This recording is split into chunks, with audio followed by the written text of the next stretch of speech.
7월 30일 셀트리온 방송을 시작하겠습니다. 지금 보시는 화면이 셀트리온의 신용 잔고 비율이에요. 최근에 바닥권에서 우하향을 그리다가 바닥권에서 반등에 나와 있는 상황입니다. 신용 잔고 비율도 좀 올랐다. 공매도 누적 잔고도 좀 올랐다. 대체 잔고도 좀 올랐다. 주가는 바닥을 찍었다. 완전 초바닥에서 놀고 있다. 이 과정에서 2차전지가 폭등이 나왔다가 차익 실현 물량이 나오면서 이제 실 준비가 돼 간다. 자, 그럼 방향성은 어디로 갈까요? 먼저 셀트리온의 전반적인 흐름 한번 보시죠. 신용 잔고 비율이 바닥을 찍고 반등이 좀 높게 나왔어요. 그래도 좀 나왔다 반등이. 신용 잔고 비율이 조금은 늘었다. 그런데 요거를 시계추를 좀 늘려볼까요? 그러면 신용 잔고 비율은 거의 바닥에 있습니다. 보이시죠? 바닥권에서 살짝 반등이 나온 거예요. 그렇게 보시면 되고요. 공매도 누적 잔고 한번 보겠습니다. 284만 9천 주, 한 190만 주, 180만 주 대비해서 역사상 최저 잔고가 190만 주, 180만 주예요. 대략 저점 대비해서 한 100만 주 기준점으로 늘었습니다. 역사상 최대 잔고는 1200만 주, 1300만 주였어요. 여기서 줄어서 280만 주입니다. 요게 180만 주, 190만 주까지 늘었다가 살짝 늘어나 있는 부분, 신용 잔고 비율도 줄다가 반등해 있는 부분, 바닥권에서 대체 잔고도 보겠습니다. 셀트리온의 대체 잔고는 최근에 1100만 주까지 갔더라고요. 셀트리온의 대체 잔고입니다. 보시면 바닥 900만 주 훨씬 맞죠? 셀트리온의 대체 잔고인데요. 얘를 시계추를 1년까지 한번 당겨볼 거예요. 대체 잔고의 시계추를. 그러면 한눈에 보이시죠? 이게 최근 1년간 대체 잔고의 데이터입니다. 저점이 775만 주예요. 여기서 1100만 주까지 늘어져 있었죠? 지금 최대가 3200만 주인가 그래요. 이게 줄어들어서 770만 주까지 줄었다가 최근에 1100만 주 가까이 늘어 있습니다. 즉 우하향을 그리다가 바닥권에서 튀었다. 공매도 누적 잔고도 마찬가지이다. 신용 잔고 비율도 마찬가지이다. 주가는 어떻게 되어 있을까요? 주가의 차트 월봉을 보겠습니다. 주가 차트 월봉을 먼저 좀 볼게요. 항상 제가 보여드리는 거지만 바닥에 있습니다. 완전히 바닥에. 그쵸? 주가가 완전 바닥에. 실적이 2분기 안 좋다. 그런 거 중요하지 않습니다. 지금 주가는요. 실적을 반영하고도 남음이에요. 아시겠죠? 지금 주가는 2019년도 20년대 기업 가치로 밀어버렸습니다. 이때 바닥이었죠. 이때는 슈팅. 이때 버블이었어요. 이 버블이 어디다? 에코프로 BM이나 에코프로 2차전지의 섹터에서 나왔다. 그 조정 기간을 거치고 이때 들어와서 지금까지 계시는 분들도 계시죠. 왜 이때 들어왔다는 거는 주식 투자에 대해서 잘 모르시고 들어오신 것 같습니다. 아마도 그러셨을 거예요. 그리고 많은 깨달음이 있었겠죠. 이제는. 그러고 나면 바닥에서 빡빡 길 때. 언제죠? 최적의 시그널은 언제였다? 1년 반 모을 기회를 줬다. 1년 반 동안 남들이 쳐다도 보지 않을 때. 아예 죽어있는 것처럼 만들어 놓고 선수들은 이때 모읍니다. 누가? 바로 선수들이 개인 창고로 계속 모았잖아요. 외국인과 기관은 매도를 하면서 일로 모아갔습니다. 그쵸? 그러면서 계속 모아갔어요. 탈출할 때는 8개월이면 한 방에 끝납니다. 거듭한 것들이지만 지금 주가는 실적 안 좋다. 성장폭이 좀 생각보다 덜 나왔다. 추정치보다 좀 작다. 이미 반영하고도 남음이 있다. 지금은 유플라이마, 이거 PBM 등재, 램시마이스 신약 허가, 3, 4병, 그리고 대형 M&A, 다가오는 모멘텀. 이제 실적 상승이 또 나와야 돼요.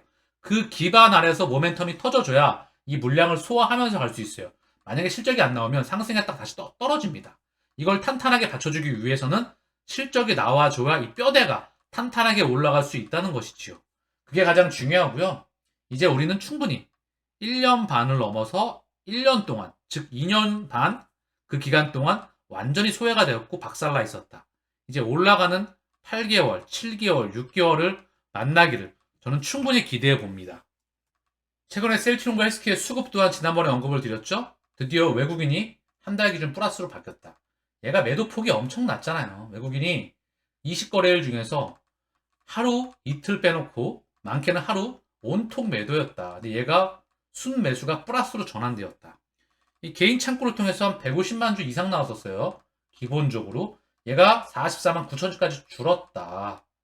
그 부분이 상당히 바닥권에서 변화가 감지가 되는 거다. 2차전지는 꺾였다. 2차전지는 버블이 터졌다. 그러고 나서 자금 갈 데를 찾겠죠. 근데 여러분도 아시겠지만 셀트리온 너무나 지금 기업 가치 대비해서 미래의 실적 대비해서 너무나 싸게 거래가 되고 있다는 거죠. 의도적으로 그들의 작업 아래. 그럼 뭐죠? 자금을 쏠 만한 그 시기를 그들이 정하겠죠. 헬스케어도 수급을 보면 똑같습니다. 얘도 외국계 창구가 순매수로 전환됐죠. 개인 매수 창구가 얘가 150만 주였어요. 얘도 거의 얘가 39만 주로 줄었습니다. 굉장히 긍정적인 흐름이 감지가 돼요. 과연 언제 쏠까요? 그 흐름은 찰나에 바뀝니다. 제가 끊임없이 언급드리는 부분이죠. 그래서 이 말씀도 좀 드릴게요. 3, 4합병 서정진 회장의 수건 3, 4합병 연내 이룬다. 셀트리온 헬스케어 제약 등 상장사 합병 재개, 그룹 지배구조 단순화 통해서 회계 투명성을 확보한다.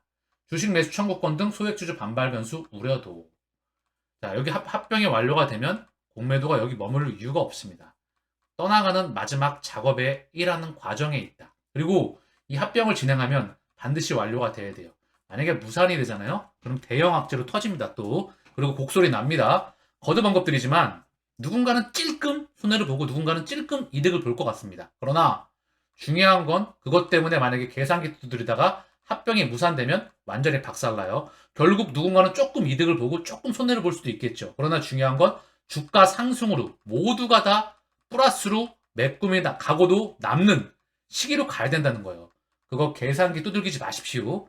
그 작은 거 챙기려고 그러다가 큰 거 잃습니다. 합병은 완료가 돼야 됩니다. 자, 오늘 방송을 마치면서 최근에 조금 지쳐하시는 분들이 많이 계시죠? 멘탈 관리가 가장 중요합니다. 제가 가끔, 사실 예전은 지금은 안 보는데 예전에 보고 많은 힘을 얻었던 시기가 있었어요. 정말 힘들었을 때. 주가의 오르내림에 내 에너지가 모든 파동이 쓰였었을 때. 그때 많이 힘들더라고요.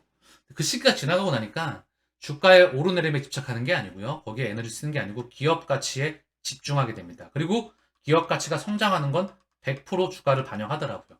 이걸 깨닫는데 상당한 오랜 시간이 걸렸습니다. 제가 계속 언급드리잖아요. 반드시 도착한다. 셀트리온 걱정은 연예인 걱정이다. 제 목소리 들어보시면 아시죠? 그렇기 때문에 우직하게 길을 걸어가시길 바랍니다.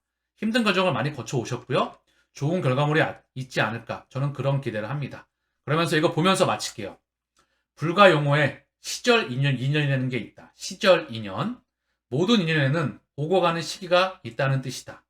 굳이 애쓰지 않아도 만나게 될 인연은 만나게 되어 있는 것이고 애를 써도 만나지 못할 인연은 만나지 못한다는 것이다. 주가가 아무리 올라가라고 우리가 바래도 올라가지 않죠. 또한 떨어지려고 해도 아무리 떨어지지가 않죠. 때가 되면 지가 알아서 갑니다. 애를 써도 만나지 못할 인연은 만나지 못한다는 것이다. 사람과의 관계도 마찬가지입니다. 사람이나 일, 물건과의 만남, 또한 깨달음과의 만남도 그 때가 있는 법이다. 아무리 만나고 싶은 사람이 있고 혹은 갖고 싶은 것이 있어도 그 시절 인연이 무르익지 않으면 바로 옆에 두고도 만날 수 없고 손에 넣을 수 없는 법이다. 만나고 싶지 않아도 갖고 싶지 않아도 그 시절의 때를 만나면 기어코 만날 수밖에 없는 것이다. 그 말은 뭘까요? 평상시와 똑같이 지내시길 바랍니다. 그냥 평상시와 똑같이 지내시고 그리고 자신의 길을 걸어가시다 보면 그냥 자연스럽게 당연히 그 때가 이르면 만날 수밖에 없다. 제가 끊임없이 언급드리고 있죠? 헤어짐도 마찬가지이다. 헤어지는 것은 인연이 딱 거기까지 때문이다. 사람이든 동물이든 재물이든 내 품 안에서 내 마음속에서 내 손 안에서 영원히 머무는 것은 하나도 없다. 사실 맞는 말이기도 합니다. 우리는 돈의 노예가 돼서 살아왔죠. 어쨌든 중요한 건 지금 이 기준점에서 힘 빼고 절박하게 절실하게 가지 마시고요. 절실하면 너무 힘들어요. 그러면 이 마라톤을 완주하기가 쉽지가 않습니다. 아시겠죠? 그냥 평상시와 똑같이 길을 걸어가시길 바랍니다. 그러면 만나니까. 오늘 방송은 여기서 마치겠습니다. 감사합니다.